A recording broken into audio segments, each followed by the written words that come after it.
Okay, hola beautifuls, how are y'all? Well, your girl is finally done. Now this is all of the hair that I got from washing, conditioning, flat ironing, just that little bit.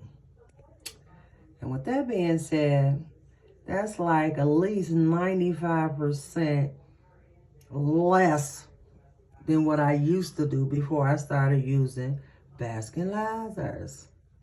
So, baby, come up with the all natural oil sheen spray and the keratin Brazilian mixture, baby. I'm gonna be like a stalker on your ass. Period. Now look at the final results. I just got done flat ironing my hair.